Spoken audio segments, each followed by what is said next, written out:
Good morning, everyone. My name is Maya Miguel, Senior Executive Director for Foundation Relations and Executive Director for FIU Foundation's Office of Inclusive Philanthropy. The FIU Foundation Office of Inclusive Philanthropy is committed to generating support for the people, programs, and research at FIU that will accelerate equitable opportunities, build inclusive communities, and create a culture of belonging for all people.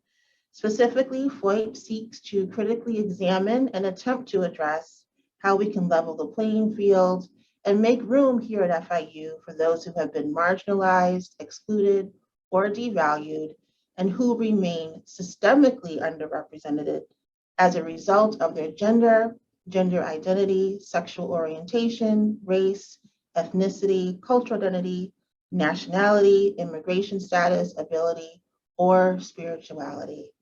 In honor of LGBT History Month, we felt that it was important that this roundtable discussion focus on education and information related to gay identities through personal stories, historic background, and contemporary inquiry and advocacy. At this time, I would like to introduce my colleague, Michael Hughes, Development Director for the Wolfsonian FIU and FOIP Team Lead for LGBTQ initiatives. Michael? Beautiful. Thank you, Maya. Good morning. I'm honored to be here today and to introduce our panelists. But before I begin, I wanted to offer a little snapshot of recent headlines in the gay community, just to offer a perspective on life inside the rainbow and set the stage for some of the areas of our conversation today. A trans woman was recently murdered in Miami Gardens, and her name was Royal Poetical Stars. I wanted to show you an image because it really struck me, because it was her college graduation. And all of us can relate to the fact of our work in getting our students through school. And the quote in the article was the happiest day of her life. And she had actually legally changed from her birth name, but she was ID'd as a man in her death. And the media misgendered her as well as dead named her. And I think as we go along in our conversation today, we will come to understand a bit more about these terms and the situation trans members of our community are facing. Other headlines recently was that a gay Trump supporter, pled guilty for his role in the insurrection. I found that interesting. A former Bachelorette star came out as pansexual. The North Carolina Lieutenant Governor called the LGBT community filth. Puerto Rico was welcoming the LGBT community in a new campaign. The GOP introduces a bill to criminalize trans youth healthcare in Florida. A new Superman's coming out as bisexual. That's kind of interesting. A gay staffer to Melania Trump was fired for having a Grindr account. And there was also a concluding article on LGBT Cubans who changed history. So a real range of stories coming out, and they really set the stage for what our panelists will be sharing today. And joining us for our roundtable discussion this morning are Dr. Shed Boren. He is a clinical assistant professor in the Robert Stempel College of Public Health and Social Work. And Shed is also the curator of A Matter of Time, examining 40 years of AIDS while living through a pandemic. Also joining us is Dr. Julio Capo Jr. He's the deputy director of the Wolfsonian Public Humanities Lab. He's the curator of Queer Miami, A History of LGBTQ Communities, and author of Welcome to Fairyland, Queer Miami Before 1940. Jasmine Mckenzie is also here this morning. She's the founder of the Mckenzie Project, and we want to offer her congratulations. Many interesting awards have come her way recently, including being named a changemaker in South Florida. And her work is to uplift Black transgender and non-binary individuals in the South Florida area. And while not from South Florida, we're delighted to welcome Jessica Smith. She's a student at the University of Wisconsin-Superior. She's a national advocate for Indigenous communities and Two-Spirit sacredness. And I did want to acknowledge that because our institution is located on the ancestral homelands of sovereign Native nations, we did want to share that it is within our responsibility as an academic institution to uphold knowledge and the history of FIU with the original stewards of this land that we live, work, and learn on. And lastly, Dr. Erica Friedman. She's the rock star at FIU. She is the Associate Director of the Pride Center and currently is also the interim director of the Women's Center. And in her work, she brings voice to our FIU students with marginalized gender identities, sexual identities, and romantic identities. And in my role, after being named a FOIP, I really spent a lot of time trying to figure out how I can best approach this role and how I can participate. And ultimately, what I'm doing is seeing where I can introduce our donors to the programs in ways which will benefit our students and staff, but not burden them with more planning and more activities. And I will say that Erica's corner of student affairs is dynamic, engaged, and running at full speed. And I give her a lot of credit for today. But I want to begin in taking us back to Julio's work and his line of study. And so Julio, if you would, could you share with us a bit about the early days of Miami's LGBTQ history? Sure. One, just thanks for having me and for hosting this conversation. So as I was doing research on Miami's LGBTQ early history, it's a daunting task in many ways because it's really difficult to tell the history of a community and people whose stories were never meant to be preserved, whose stories were never meant to be told, and whose histories were never thought to be important. But they have been so significant to changing the course of our history, including, of course, the course of Miami's development, its founding, and how we got to where we are today. Today's, so many people still associate Miami and kind of the greater Miami area more broadly as being a kind of space where people can indulge in a number of different experiences, and whether this be associated with the arts, with nightlife, and kind of just have a great deal of exploration more generally. And that was also true of the early 20th century. Miami was branded very early on. Miami's a relatively new city in many ways, much newer in the sense, right, that it was incorporated as a city, as a municipal space, only in 1896. So at this point, right, a very different time than cities like New York or Chicago or San Francisco even, which were founded much earlier. And from its very start, it was really founded on this idea of being a sort of, it was actually the term that they used in the day, it was known as Fairyland, right? This kind of Las Vegas of its day, that what happened in Miami kind of stayed in Miami, that you can kind of do certain things in this space that perhaps you weren't allowed to do or you were scared to do in the industrial north, in the northeast, and parts or the Midwest. And people came from all over the place, not just from the United States, but from the Americas. But what the evidence made very, very clear is that this fairyland, where it might just mean for you like sunbathing, or it might mean golfing, or it might just mean, but for others, it might mean exploring aspects of their gender and sexuality. And really what we find out through the kind of research is that this fairyland culture, this white gay leisure culture, was only made available to those who were moneyed, those who had access to resources, and those who were white. So there was a really different perspective for those, especially for people of color, for Black folks and immigrants in particular. For them, Fairyland was never accessible, was never really kind of a space that was designed for them, even as they, of course, carved spaces throughout the early 20th century to make themselves known, to build community. But that really the history of Miami's early LGBTQ history is also a history of anti-Black violence, is a history of anti-immigrant fervor, is a history of class warfare that we can't separate one from the other.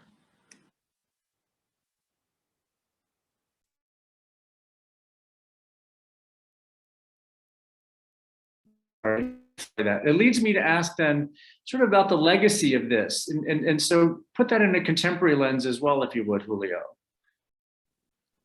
It's felt on so many levels. It was not unclear, for instance, the way that Miami was designed and incorporated, that those areas in Miami that were deemed most desirable were, of course, also designated as white spaces. It's really, it was very clear too that the kind of designation of these kinds of spaces were also not just racialized, but also sexualized. What was known as the red light district was very clearly designated as the Black and brown areas of Miami, so that the white population would have easy access to it, but not have access to constant arrest or for vagrancy.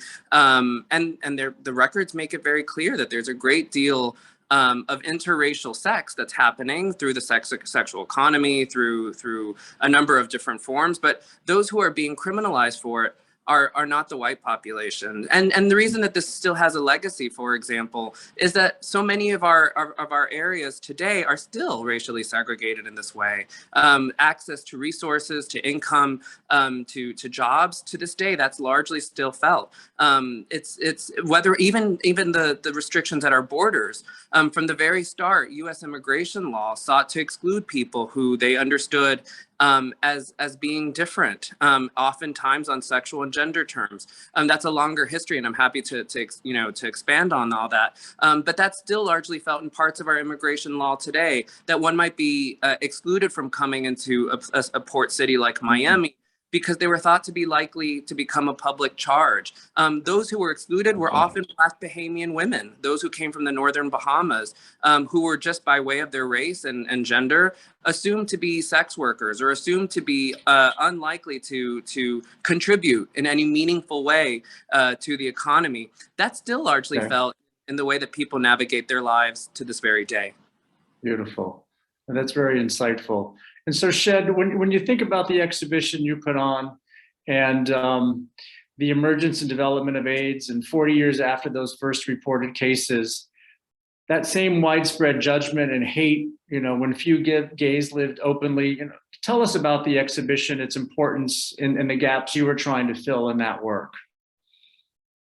Thank you, Michael, and thank you all for having me today.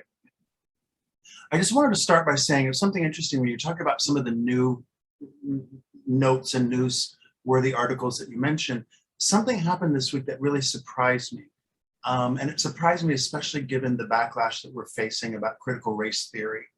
And that is that the school board in Miami-Dade County decided to honor LGBT month in October, and only one person voted against it. And I was so surprised that only one voted against it. To me, that's just such huge progress. The fact that we have it, but the fact that we brought it up, we voted, and only one person, and even when you read the media reports, that one person was seen as sort of this extremist that was making their little statement. So that's a completely different perspective.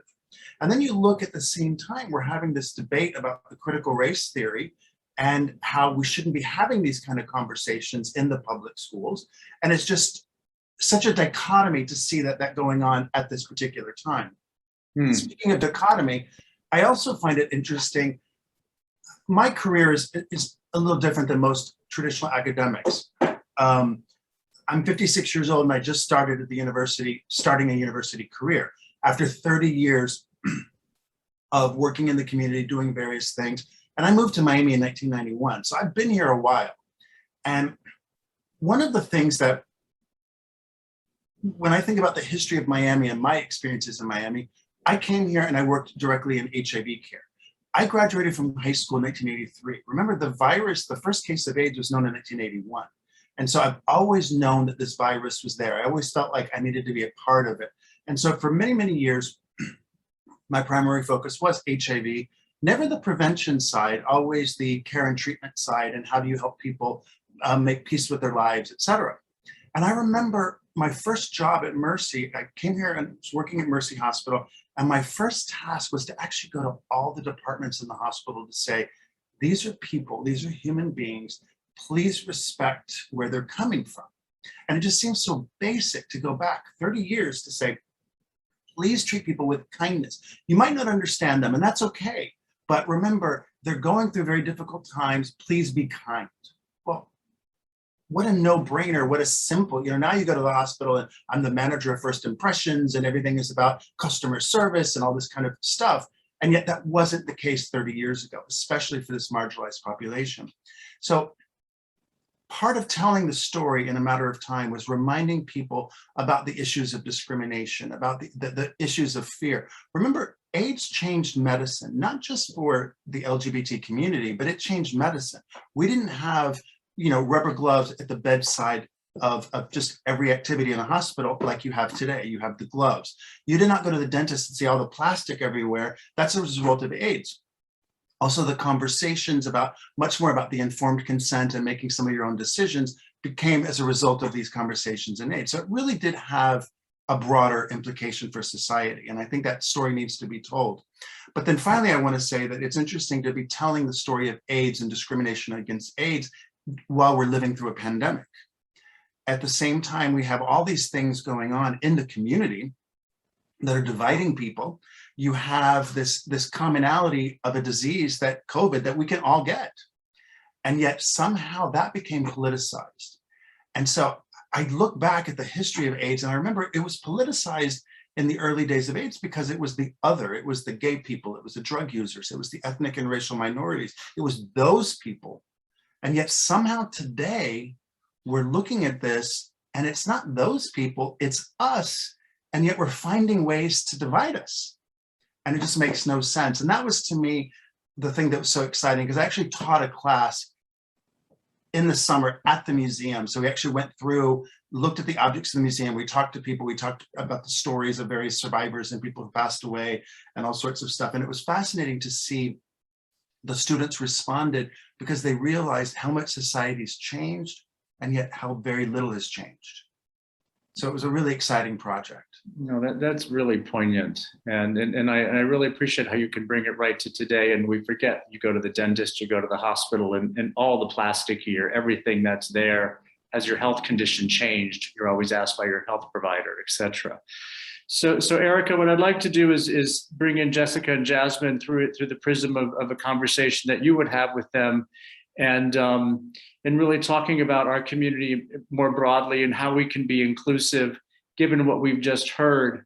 And so I'll turn it over to you to sort of, well, let's hear from our student out in Wisconsin. I think that'd be fun. And I want to say that two-spirit sacredness was the most enchanting term I've heard in quite some time. And I'd love to explore that more too.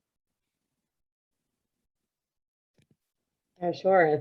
First of all, thank you for including me in this process of developing this event today, and always for championing what we are doing in the Pride Center. I really appreciate that. It's just so good to have everybody, all of these voices here included in this conversation.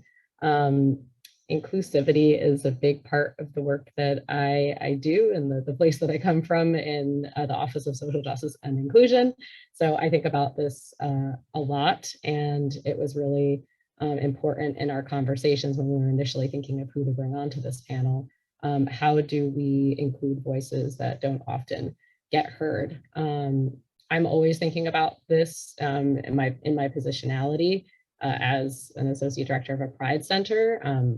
While I'm not straight and not cisgender, I actually don't label those aspects of myself. I'm always thinking about the fact that I am a white European descent person from a pretty privileged middle-class background. I have a culturally Jewish upbringing, but I was in a basically completely kind of white Christian environment in upstate New York for my upbringing. So I come with a certain perspective. And my perspective is not the only perspective, and my experiences are not the only experiences. And I'm constantly thinking about where do I take up space? Where do I not take up space? And I think that that's a really important question in the work that we all do in diversity, equity, inclusion related work, and the work that folks are doing in the foundation. How are you showing up for the communities that we don't often hear from or hear their voices, but also like, where do you take a step back and allow those voices to raise themselves up? And that's a lot of the work that I do with students, and it's also a lot of the work that I try to do with my connection to the Miami community and the wider community, the LGBTQ acronym and umbrella. So that brings me to why we have brought Jessica and Jasmine onto the panel. And there's a few questions that we have that can specifically kind of guide us into how we can raise the voices of Indigenous communities and Two-Spirit people in particular, as well as trans women and trans women of color, and then Black trans women specifically through Jasmine's work. So I will start with Jessica, as Michael suggested. One of the questions that I have here builds off of a little bit of background. So there's a journal of Native Americans in Philanthropy that cites that intersectional Indigenous identities, Two-Spirit people are not just a subgroup within a larger Native community. They simultaneously represent an integral part of traditions and the contemporary practice of affirming one's identity through the reclamation of Indigenous cultural practices. So Jessica, can you please share with us how Native American and Indigenous peoples have a long history of recognizing Two-Spirit people within their communities before colonization? Because I think that's a misnomer, right? People think that, gender expansive people are this new thing. We're hearing about non-binary people from a lot of young people now, but gender expansive people have been a part of many different cultures across the world for centuries and centuries, and have really been rooted out and disappeared because of things like colonization. So I'd love to hear you expand on that.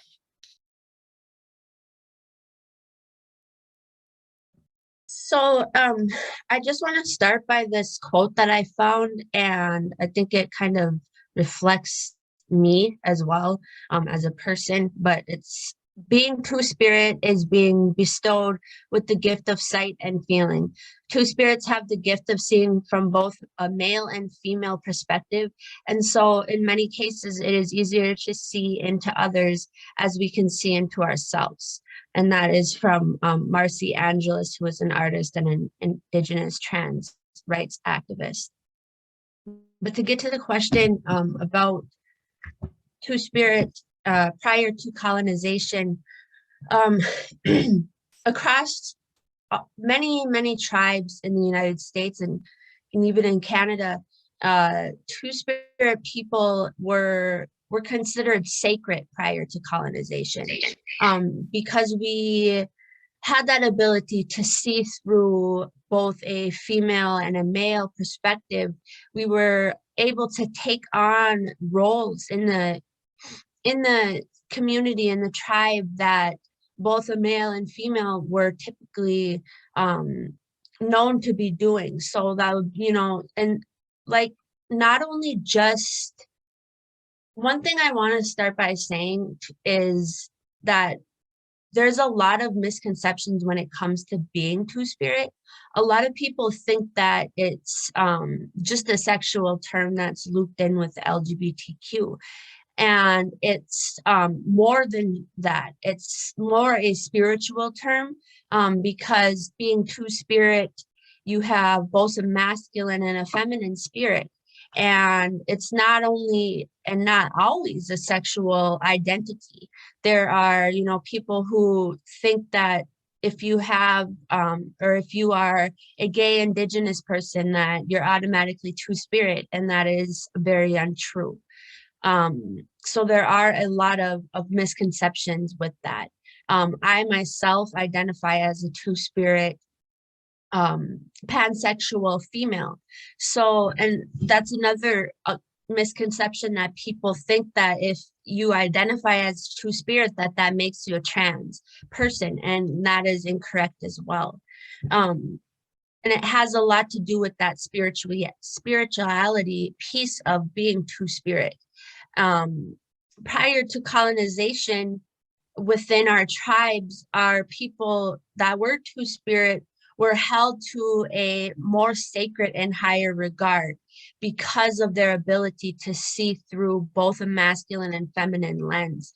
And they took on roles such as healers, like the modern day, like mediator positions, fire keepers, and other roles that were considered high in the tribes.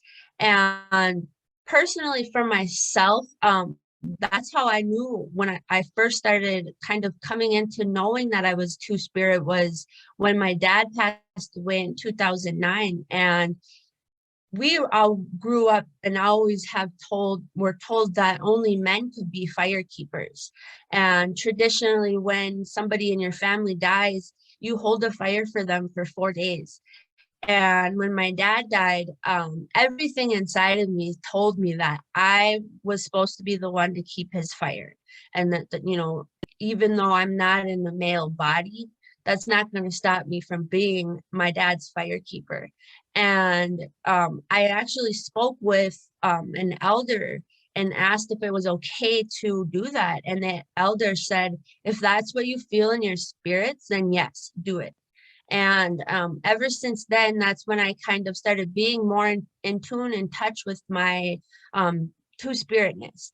And when we think about prior to colonization and how the two-spirit community was pushed into really kind of a shame when it came to I'll start it out in boarding schools. When our children were being pushed into boarding schools, they were assigned their gender.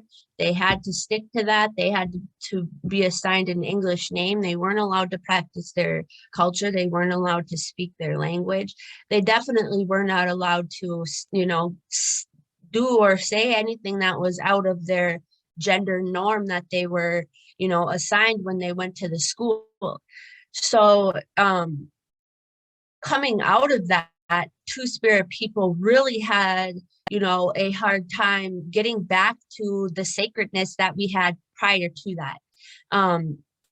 And even now, we still have a lot of barriers and issues that within our own tribes, we are not accepted. And it's very difficult because, you know, if we think about our own tribes not accepting our people in this day and age, it's heartbreaking, and it's something that I believe tribes should be working towards decolonization and getting back to traditional ways and traditional respect of two-spirit people, because we were held to that sacred higher standard. And you know, with the same-sex marriage, even there's, you know, Obergefell and Hodges that legalized same-sex marriage in the States. Well, that doesn't apply to reservations or tribes. And there are only, out of like 274 or 254 federally recognized tribes, only about 30 of those tribes recognize same-sex marriage. So unless Congress passes a specific bill that says, you know, you have to recognize same-sex marriage, our tribes get to practice that sovereignty and choose whether or not they want to do that. And I have people who have tried to fight for that on their reservations and have received a huge amount of backlash. And I don't live on my reservation. If I were to move back to my reservation and I had, you know, and if I was married, I'm not married, but if I was, I wouldn't even feel comfortable going back to my own reservation because my tribe does not recognize same-sex marriage. So there is so many aspects of colonization that really, when two-spirit people are trying to rise back up, these aspects of colonization push us back down. So it's something that I have always worked to change, and I continuously am trying to be heard and have two-spirit people's stories be heard and recognized, and reclaiming that sacredness that was lost so long ago. And I myself hold myself to that sacred standard, and I know that I'm sacred, and people see that within me, and people have a lot of love for me because of that. There are a lot of people who are two-spirit who still feel shamed and feel that it's, you know, because of this colonized shame that was put upon us, that they don't feel comfortable being two-spirit or identifying as two-spirit. So that's also something that I do as work to bring education and knowledge to our two-spirit youth. You know, I have family members who I know are two-spirit, and they're still kind of coming into their identities, but because I speak so highly about two-spiritness and how sacred two-spirit people are, I hope that, you know, my family or any youth that I know never had to feel that shame that has been put upon us by colonization. So that is something that I feel very strongly about. Across the country, I speak about it. So, and I also thank you for allowing me to be in this conversation today. Thank you so much for sharing the story about your dad and the firekeeper and being the firekeeper for him. That was a really beautiful story to share. And thank you for talking about the colonization aspect and how it has resulted in a forgetting of your people's history, and how that has really contributed to harm for two-spirit people across the country and around the world.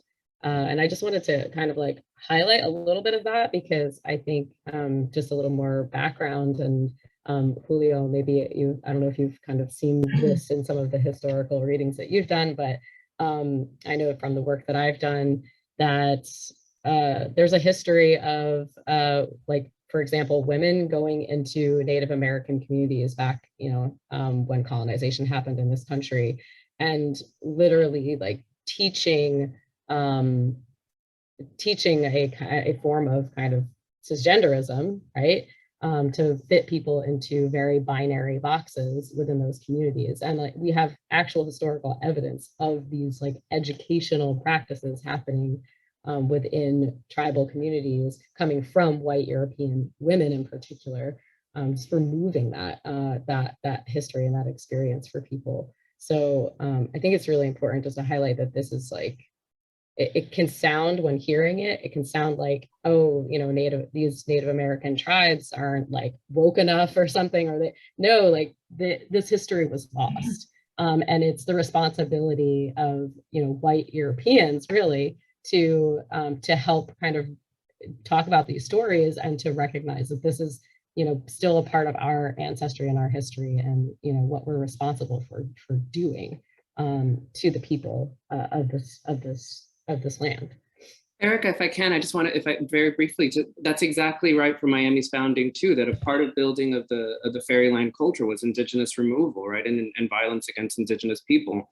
Whether it was the building of new land on Indigenous land, right, like new developments, the descendants of the Tequesta, the Calusa, of the Miccosukee, of the Seminoles, and a number of the Creeks, right? All of it's gender and sexuality by way of colonialism was form of colonial, that is imposing a particular idea of what gender should look like, of what sexuality should look like, was a part of the design of the building of Miami from the very, very start. That is that, and the erasure of Indigenous cultures was a massive part of that project, right?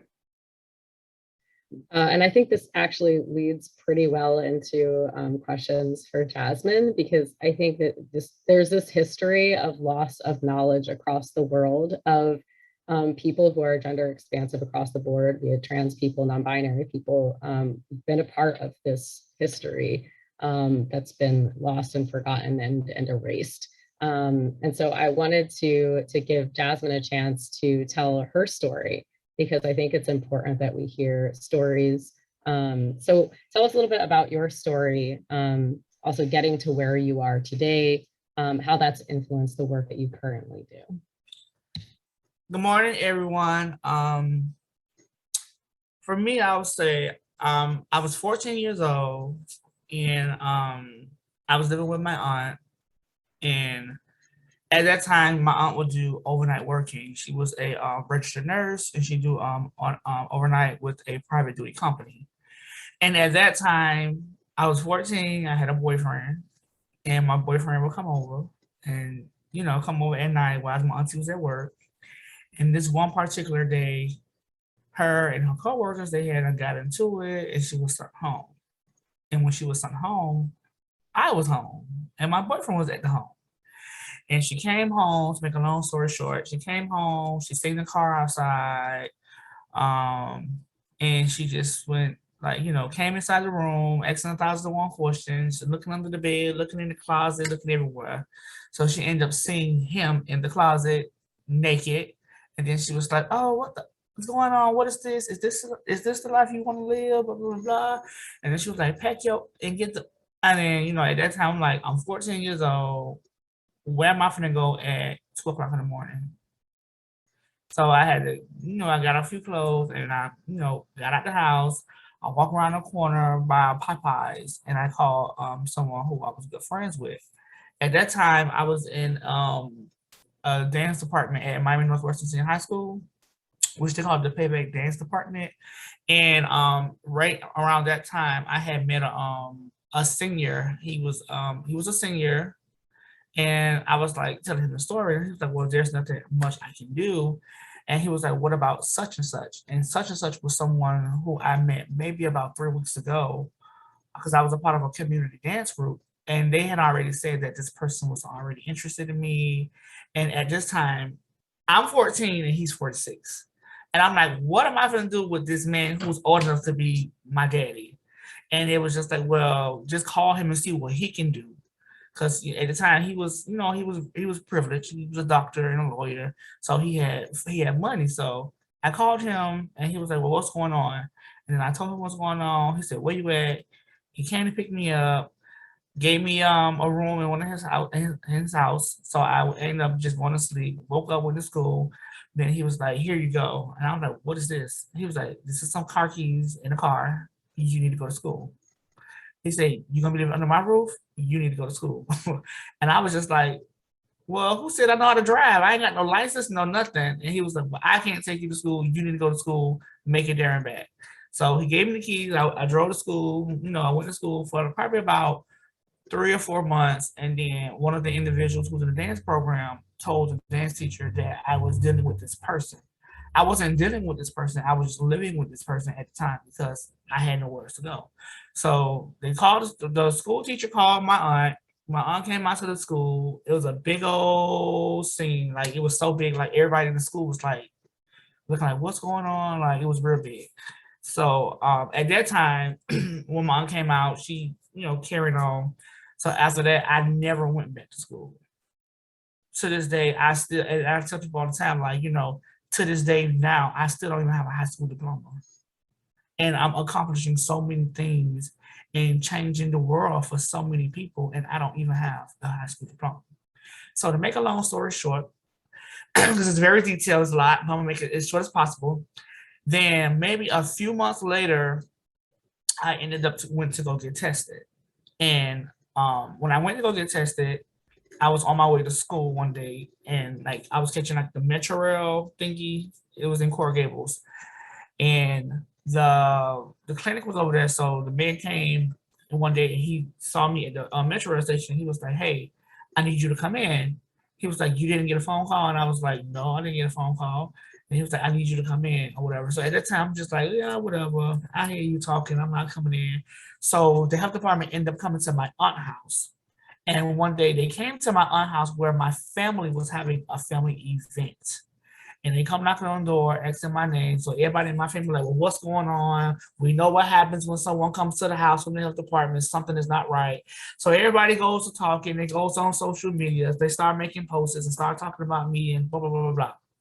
So make a long story short, again, I end up find out that I was HIV positive. This was back in 2005. And at that time, me and my aunt kind of, you know, we kind of squashed our issues because she felt like if she would have not kicked me out of her home, I may have not been diagnosed with HIV. So a few years after that, I was in denial for about 5 years. I wasn't taking my medication. I was really, really like losing weight. I was depressed. I was, you know, going through a lot of things at the time. And within 5 years of not taking any medication, I went to go see a doctor, and they did some blood work. And next thing you know, I'm on the floor. I just wake up seeing everybody around me. And I'm like, well, what happened? It was like, well, you passed out. You passed out. And it was like, your numbers are really, really, really, really, really low. And it was like, you need to get yourself into care. So ever since that day, I've been taking my medication. I have been undetectable. I have been able to, link other people into care and educate people. Because at that time, I was a little ignorant. I wasn't knowledgeable about what HIV was. I thought it was just this disgusting thing. And I just couldn't, face the reality of actually living with HIV. So maybe probably about after the 5 years of me being in denial, maybe a year after that, I end up, going into my transition. And that's when I became who I am now. And it's just like, I tell people all the time, me growing up, I was like, involved in sex work. And when I was involved in sex work at the time, I had opened my house doors. At that time, I done got a house and, car, I done got me a car, I done got everything situated. And that all that money came and all that good stuff came from doing sex work. So I had ended up getting a car and a house. And I opened my doors to a lot of people in the community where people who didn't have a home, nobody who, every time they get kicked out, they know to call me. And at that time, they would call me Safari. That was my ballroom name. They're like, oh, I'm just gonna call Safari and see what Safari could do. I know Safari can make something happen. And at this time, I was literally had like a 2-bedroom house with about like 19 Black, gay people living in my house in a 2-bedroom, 1 bath. And everybody was like, well, what are you gonna do? And I'm like, well, it's nothing much that I could do. I don't want to see nobody on the streets because I know what it feels to be on the streets. I know what it has to do because even during those times of me dealing with that person, it was nice where I had to sleep at a park. It was nice where I had to sleep under a bridge. I faced these barriers that we have that's still going on today in 2021. So I know what it is to go through that experience. So I said, if these are people who I grew up with as young kids, and I know if I can help them, if it's 50 of us staying in a 2-bedroom house, I'm fine with that. As long as the bills is paid, the water is on, the lights is on, make sure everybody in the house apply for food stamps so we can make sure we got groceries in the house. So it was like, it was just that thing where so many people was like, Safari is really helping people. Like she's really opening her doors. And then it went from that to some people saying, well, how do you do it? How do you be so bold to walk outside and not worry about nobody saying anything to you about being trans? And I'm like, well, I'm just someone who just lives in my truth. I come from a very, I don't know what term I want to use, a very hard family where a lot of my times I had to fight my way through life because people would pick on me because they used to call me, oh, you a white cracker, you a gay sissy boy, or you a faggot, you a punk, you this, you that. So a lot of times I had to get my respect from actually putting my hands on a lot of the hood boys in the hood so they could respect me and my identity. But it's like now I'm come to a point where I don't have to do that now at all, period, because so many people know me from back in the day. So many people know me from now. So it's just like, I don't even have to go in that era of having to get violent. And I tell people all the time, sometimes, it's a different story for different people. And now, I try to tell people, that's something that I did when I was growing up. But that don't mean you have to do it. Nowadays, it's like people don't care. They want to pull out guns. They want to kill you. They want to hurt you. They want to harm you. Back in the days, it wasn't like that. It was just like, hey, you have a friendly fight in the neighborhood and you get your respect, and that's what it was. Nowadays, if you get into a fight with somebody, they want to come back. They want to shoot your house, shoot your car. They want to hurt you. They want to harm you. They want to do all this crazy stuff. So I try to tell people now, like, that's not the way to be. There's ways around fixing the situation. So I end up to my transition, I got into ballroom back in 2010, where I'm now the house mother. I've been in ballroom since 2010. It's been a long and rocky ride. And I have been able to help so many people in ballroom. So it went from me working with people in my community to working with people who's in ballroom that has moved to South Florida that I've never seen a day in my life. And they just like, well, I know somebody that can help you. Safari will help you. We're gonna call Safari. So everybody know to call Safari. Safari was the person to help everybody. So at that time, it was like, I was just helping a lot of people. I was just being me, just being the helpful person I am. So 2019, that's when I got a phone call and said, hey, Jasmine, I want to introduce you to someone. And I'm like, I don't like how this sounds when you say I want to introduce you to someone. And they were like, no, it's something good. It's something good. I was like, I think you would be the perfect person for this. And I was like, it was like, you want a job? And I was like, I don't know, because I don't know if they're going to pay me more than sex work is going to pay me. That's what I said at the time. I'm like, I don't know. And it was like, girl, you got to change your life. I said, I'll come to a meeting and see what they talk about. So I ended up coming to the meeting. And at that time, they offered me a position to be a social media network recruiter where I was getting paid $1,000 a month. And I'm like, this is not no money for me. I'm like, this is not going to do nothing for me. So I would, I would go and partake, get the money, and do things with the organization at the time, because I was like, that's extra money in my pocket. So they said, well, we have an official position for you that we would like to hire you as a case manager. And I was like, case manager? I was like, I never had a job. Those are my first job. Like, I never had a job. I don't know if I could wake up 10 o'clock in the morning to get to this organization, because I'm not used to waking up at 10 o'clock in the morning. I'm so used to being up all night and, doing what I'm doing. So I'm just like, oh my God. I said, oh, this is going to be a tough one. So I said, I'll give it a try. I'll give it a try, because I always tell myself, I know if I put my mind to it, I can do it. So I gave it a try. I mean, I had some days where I was coming in late, but they already knew that I was transitioning from doing sex work to actually working a job. So they was very okay with, okay, Jasmine came to work. We can give about 3 or 4 months to get it together. But it didn't even take me 3 or 4 months. It took me like almost a month and a half to get it together. And I was actually, coming to work on time, doing what I had to do. I was bringing in numbers. I was bringing in big crowds when it came down to community events. So from there, then that's when I just started being like a voice here, like opening, because it's like at the time when I was doing it with money out of my pockets. But when I started working at the organization, I actually had support from them where I didn't have to come out of my pocket. If I said that someone needed a hotel room, or they needed food, or they needed to wash laundry, there was resources to link people to get that stuff done where I didn't have to come out of my pocket. So it made it much easier for me. And I was like, okay, I can save some money now and, do what I need to do and get some things in order. And ever since then, I just been in this line of work. And then last year, in 2019, in December, I was a part of a cohort with AIDS United, where it was for 8 transgender women of color. And then they had one that was for 8 S&M. And I was one of the ones picked and chosen from South Florida. And they gave us $50K, and we had to start a service project with that $50K. And at that time, I was clueless as in what I wanted to do and how I wanted to do things. Because I'm like, oh my God, everybody in South Florida, we're doing this. Everybody doing the same thing. Everybody is focused on HIV and STI testing. Everybody is focused on youth. I'm like, what could I do?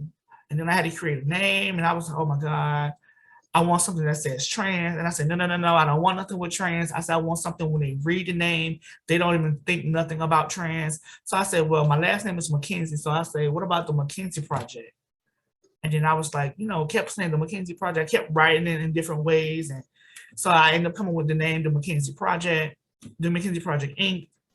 And then I said, well, what am I going to do? And then someone said, what was your experience as a Black trans woman? What did you go through? What did you have to do to survive to get to where you're at now? And I was like, sex work. And they said, outside of sex work, what did you face? I said, homelessness.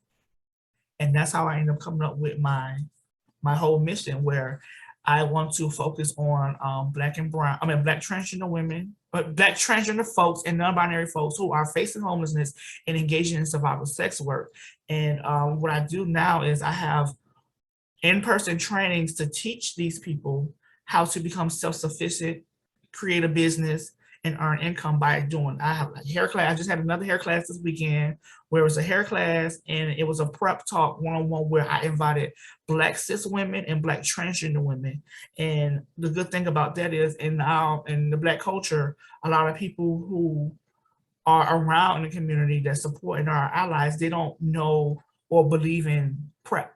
So that was a good opportunity for me to open the doors to educate them about PrEP and about almost everything that was said they had no clue about. And I was just like, wow, I didn't know that these women really didn't have a clue about what PrEP is. So now they're like, well, I'm having unprotected sex with my boyfriend and I don't know what he's doing outside our door. So I'm gonna go get him PrEP. So it's just like, that was a way to open the doors. And I said, I want to continue to include cis people in the things that I do with Black trans people. So there can be, I want to close that gap when it comes to allyship and respect.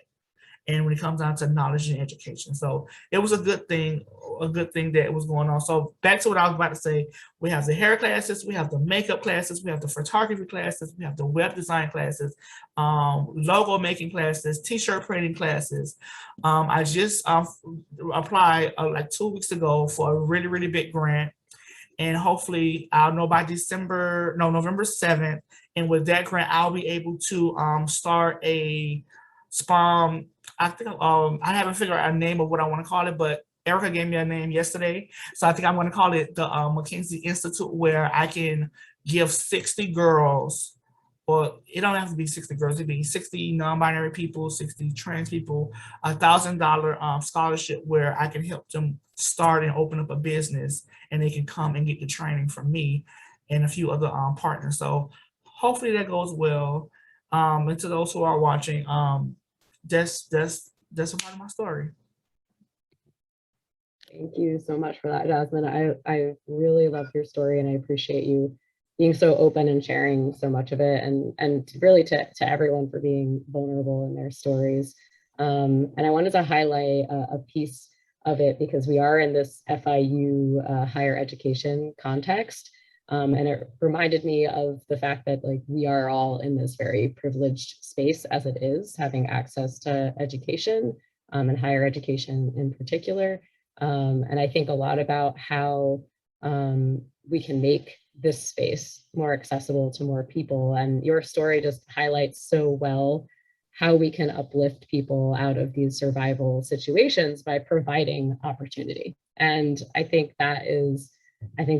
to me, that's what, part of a mission of a foundation could be in this work for diversity, equity, and inclusion, is really just providing opportunity to people who don't always have access to it.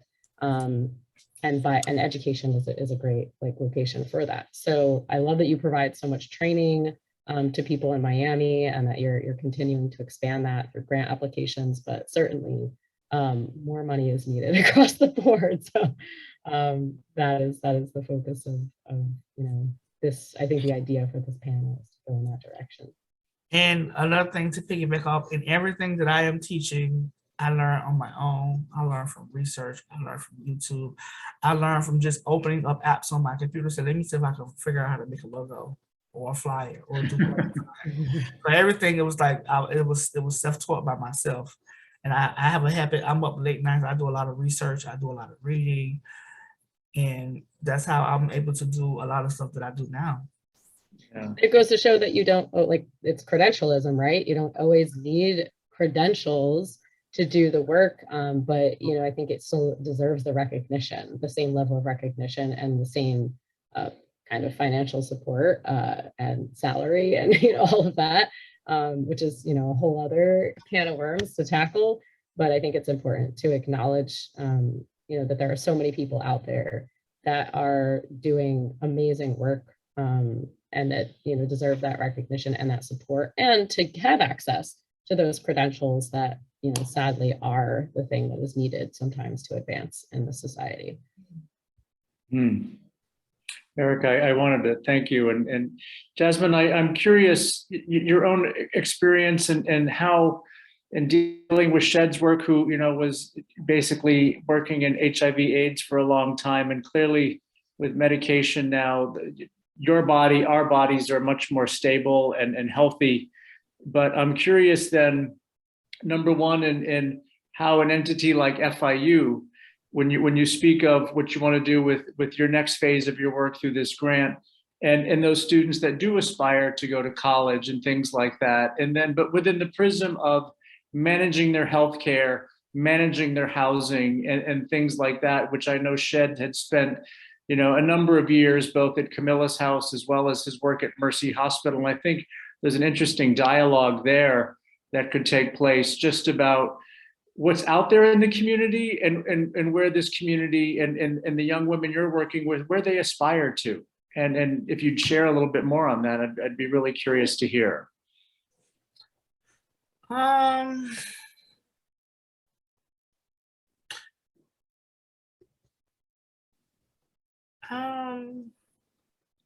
would say,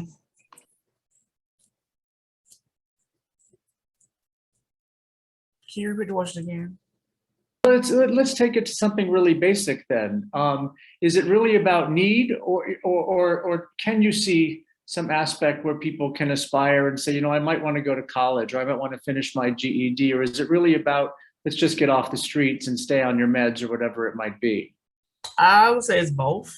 Okay. Staying on your meds, because actually, I have wrote up a program for the McKenzie Project to help these individuals get either GEDs or help them get in their high school diplomas. I haven't really found a grant that goes with that project, but I have something in the making for that. But I think I would say it's both, because before anyone could get HIV medication, they could get into care, they could get a GED or a high school diploma or a job, their mental health is first. Their mental health has to be there mentally. They have to be, you know, there and ready to want to do the things that is needed, because without their mental health being, you know, there, they can't do anything. Right. And it also goes into having somewhere to stay, having somewhere to sleep, having food. That all plays a big factor under one umbrella. So I would say both would definitely have to be for me, because I know for me, my mental health wasn't there at first. I was in denial. I was depressed. I was going through a lot of changes with my body. I was dealing with gender dysphoria of how I was looking and how I was feeling inside. And then it goes into, once I got myself on medication and I saw the difference and I saw the change in my body and the weight and everything like that, it's like, okay, well, now I want to, you know, focus on getting myself into a house. And then that's when I started doing sex work. When I started doing sex work, I started getting income. Once I started getting income, I was able to buy a house. When I buy a house, rent out a house, get a car, make sure my bills are paid. And then that's when my life started to flourish into what it is now. And at that time, getting a high school diploma or a GED was not an option for me. That wasn't my thing, because I always told myself at the time, I could prove a point to people that I don't need a high school diploma to get to where I need to be. And I feel like I have got pretty far with that. But just this year, I have been hired to 4 jobs, and 4 jobs did not hire me because I didn't have a high school diploma. And I had the credentials, I had the background, I had the experience. I was able to get the numbers that was requested for all 4 of those jobs, but because I didn't have a high school diploma or an equivalent, I wasn't able to get those jobs. So right now I don't have a job. Only thing I'm doing now is, you know, speaking at, you know, stuff like doing events like this, speaking in person at rallies, or doing trans one-on-one presentations, and, you know, doing outreach with other partner organizations. So that's right now, that's how I'm generating income to help, you know, survive and pay my bills. But I am working on getting either a GED or a high school diploma. I'm having a hard time getting my transcript because I did do a name change. And this school that I attended at the time they giving me a runaround, but I have been working on it for about 2 months now to try to get these transcripts so I can, you know, get some form of GED or high school diploma so I can go to college, because I want to go and get a degree in business management. I want to get a degree in a few things that I know that will really help me push not only myself, but it will also help me push the McKenzie Project as a whole. Thank you. Thank you. Shed, do you want to follow up on that? I just wanted to say, ultimately, thank you for sharing your story, Yeah. Jasmine. It's very inspiring. I think ultimately it's about connections. And it's that human connection where person meets person, and you start that dialogue and you start that conversation. You start to realize what you have in common, what you can learn from one another. And I think that that's key. And I think that, for example, South Florida or Miami-Dade County in particular, remember, we're squished between the Everglades and the ocean. We're a vertical city that's not easy to navigate and to really get from one neighborhood to another. We really have to go outside of our comfort zone and our intentionality to say, okay, I want to go over to the neighborhood next to me. I want to get to know somebody. And so I think that when I hear projects and things that you're doing, Jasmine, you're basically creating a sense of community and building up individual person 1, 2, and 3, one at a time, to where you're creating a greater sense of community. And I think that's incredibly important.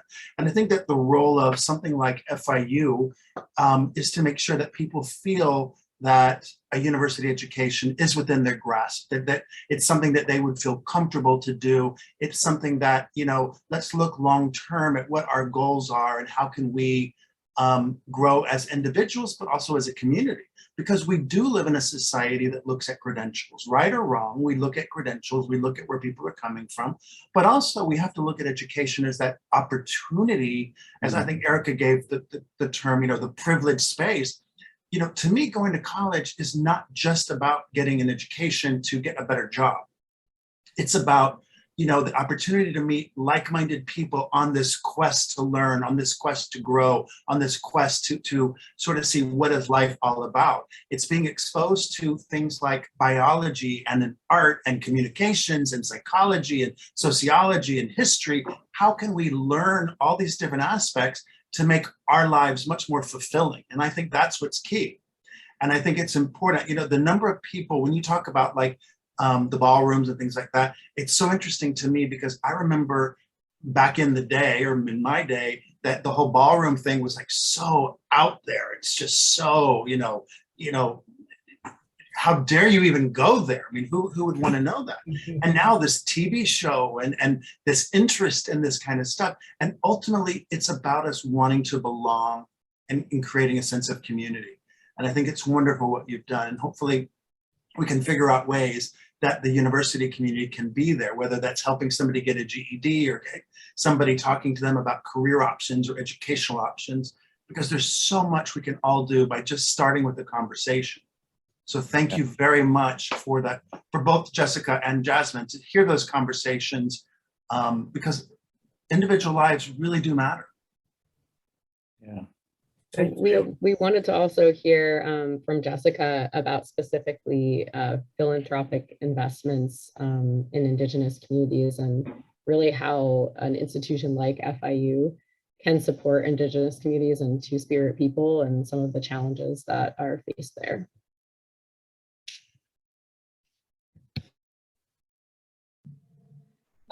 So I think that, like, off top, I don't know what type of, like, what is on your, like, intake forms, but when I applied for my master's, Two-Spirit was listed as a gender selection. It wasn't a write-in or anything like that.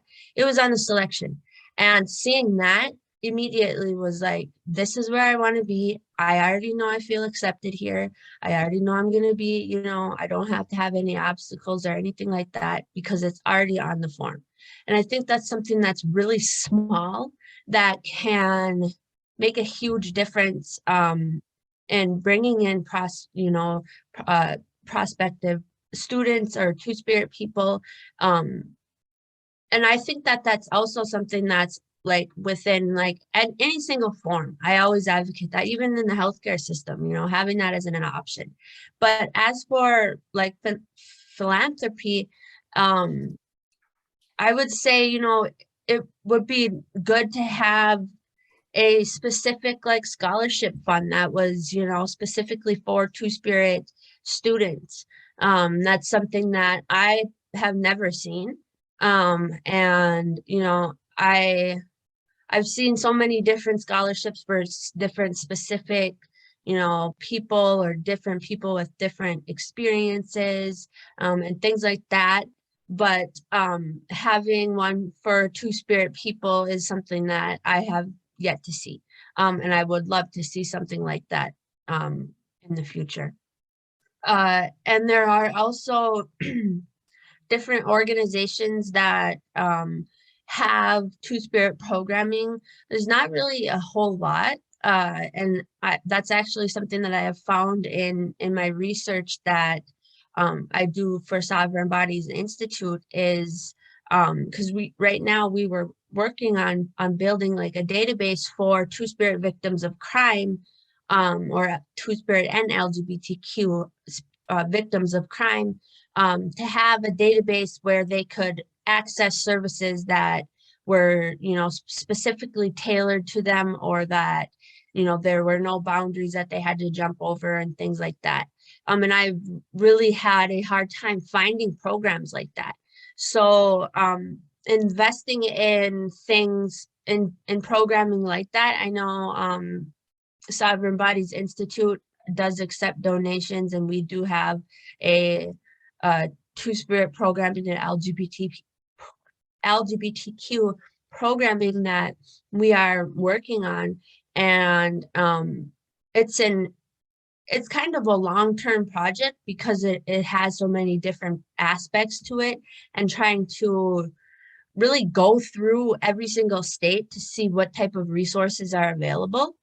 And there are a lot of even emotional barriers to that, like, because like I have called different like advocacy centers. I called a shelter one time and I asked them, I said, if you had a Two-Spirit or a trans Indigenous woman that came into your shelter, would she be able to access your services? And the person told me, if she has male genitalia, no, she has to go to a hotel or something like that. And that made me so hurt and angry to hear that coming from somebody who is running an organization that is supposed to be helping Indigenous women. Just the way that she said it, it was very degrading and disgusting. And so I think, you know, investing in organizations and people that are working towards decolonization and working towards the acceptance and regaining that sacredness of Two-Spirit people, and Two-Spirit students, because a lot of Two-Spirit people don't go to school because of how many different barriers and problems that they face in school, you know. And a lot, even in the the K through 12 education system, you know, because of that colonized aspect of things that were brought on to us by colonization in the boarding school era, our Two-Spirit youth have a difficult time in K through 12 school. So they're not going to go on to college because they just already have that bad stigma that school doesn't accept them, or that, you know, they aren't accepted in an academic setting. So they're not going to go on unless they feel that they are accepted. So something that small as putting the Two-Spirit on your application can make a really huge difference. And it's something that made a huge difference for me when I was choosing my master's program. I'm pretty sure that we do not ask that question. I'm going to err on the side of pretty sure we don't. So we don't ask a lot of questions on our intake forms that we're working on in the Pride Center with various entities. But there are so many forms at FIU that it's gonna take some time, I think. Yeah. But it's an important one, and something that we're working on out of the Office of Social Justice and Inclusion is also getting the Native nations of the Seminole and the Miccosukee down here, their flags included with all the nations flags that we have up in the atrium and our student center. So, you know, it's one step at a time, but everything's a process here. Yeah. But that representation really matters for people to feel included, because I don't know what Two-Spirit students we have. I don't know the number because we don't ask the question. Yeah.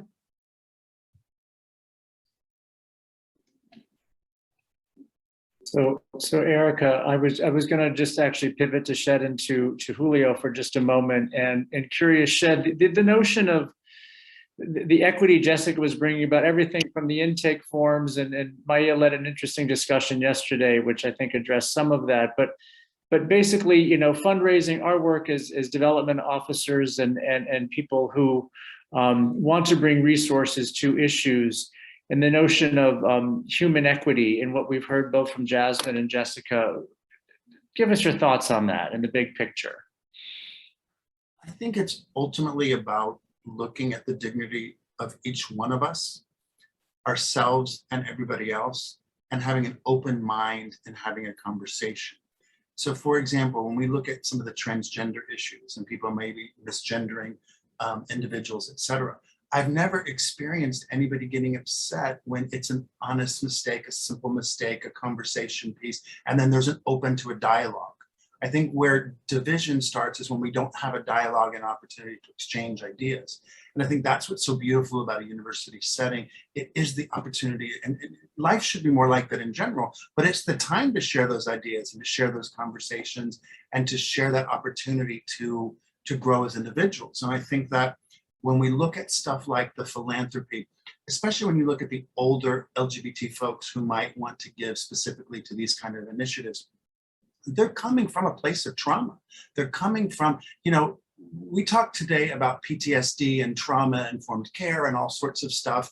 And, you know, I'm 56. I went through my own traumatic, you know, growing years as a young LGBT person, and the world was not nearly as accepting as it is today.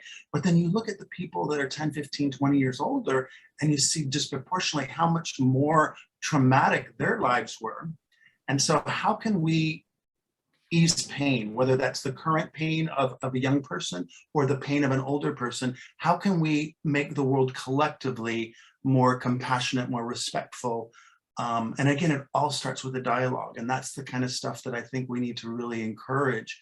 And so Jasmine, I'm going to follow up with you because we're going to talk and we're going to see how can we figure out how I can help you and you can help me, and how can we, you know, figure out ways that, you know, let this knee get better and we'll go meet for a cup of coffee and let's talk. I want to see the work that you're doing. I want to see the stuff that you're doing. And I'd love to have you over at FIU to see some of the stuff that we're doing there as well, because I think that's how we impact each other in a positive way.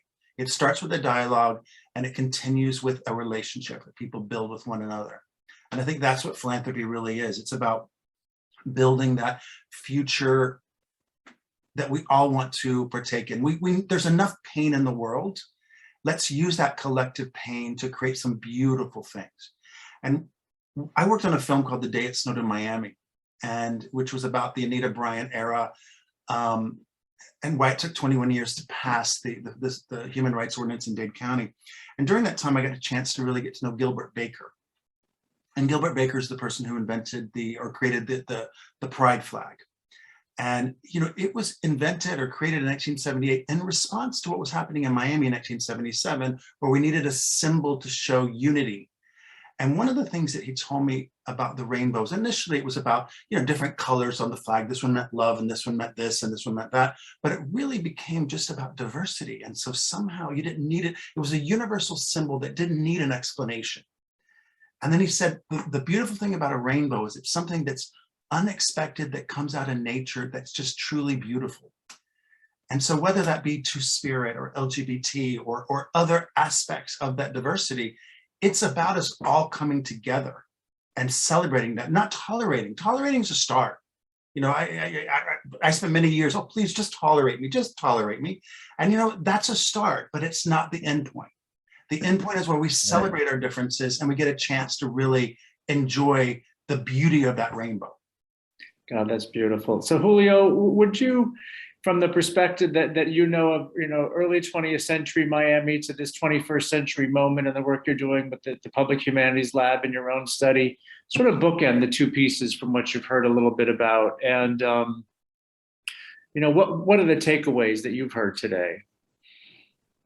You know, I think the biggest takeaway, and there have been so many powerful moments, and I really am especially grateful to you, Jasmine and Jessica, for sharing these incredibly powerful and intimate stories with us. It's not easy to do, but it's so transformative, and it's so necessary to have these conversations and to hear them. And so thank you for allowing us this space and for sharing your knowledge with us. It's FIU's responsibility and duty to make sure that the resources it has as a large public university in service to all the community, to all the people, right? That it provide resources way beyond, that it provides access to its resources way beyond the university walls. That there is so much wonderful and necessary and critical work that is transformative to our communities that exists beyond the university, and that the university is a you know, an extension of the community, right? That we are here to serve the larger public, and that sometimes it's with all the work that we do within the university walls, sometimes there's a kind of silo there, and that it's an evasion of our task to not think about our responsibility beyond the university walls. So it's to support the great work that's being done at the grassroots level. This has that's queer activism, that's LGBTQ activism at its most core, at its most necessary, and that we have a lot of great work to support. We don't need to reinvent the wheel, but rather provide the resources to continue to see that go through. It's beautiful, and it is, and you know, Jasmine, you bring up something so to just the term sex work, and you speak of it so frankly. And I think to so many people, that's utterly a foreign occupation. They could never get there. And the frankness that you address it with is not only it's eye-opening, but it's also something really educational in the sense of trying to make so many people who don't understand that or the idea of the path that you had to take, and yet the reality of it, and I wonder, it's remarkable, but there's no stigma attached to it, and I really find that so refreshing, hearing you just so frank about it, and I think from my colleagues from Shed and Julio, and this is an institution that wants to be helpful, that wants to shed light on your work, that wants you to basically, as you're doing, sit with these other 5-6 individuals and share your story equally. And it's just really beautiful and remarkable. So I just wanted to thank you. I'm going to bring back Maia, who's the mother of all of us in some ways, to open up our questions and share her thoughts of what she's heard today as well. Thank you. Amazing, amazing. I have learned so much, and I know that those that are viewing have learned as well. I've gotten numerous texts. Jessica, we would love if you could just shoot over the quote that you read at the very beginning. We have one of our development officers that fell in love with it and wants it, so we'd like to share it. But on behalf of the Office of Inclusive Philanthropy, I just really want to thank you all for your time today. We greatly appreciate it. We look forward to more collaboration, learning more, understanding how we can really help to support the work that you all are doing. And I think that Julio said it beautifully. The university is really an extension of our community. So what is our role as a university? What is our role as development officers? What is our role here in the DEI space at the university level, and also the work that we're doing here in the Office of Inclusive Philanthropy? So much love to you all, great appreciation, great respect. This will be, we'll have to do another part 2, because there's so much more to talk about. So thank you, Shed, thank you, Julio, thank you, Jessica, thank you, Erica, and thank you, Miss Jasmine, and Michael, wonderful job. I appreciate you, my friend. So everyone have a great day, and we will connect again. Thank you so much. We will. Thank you all.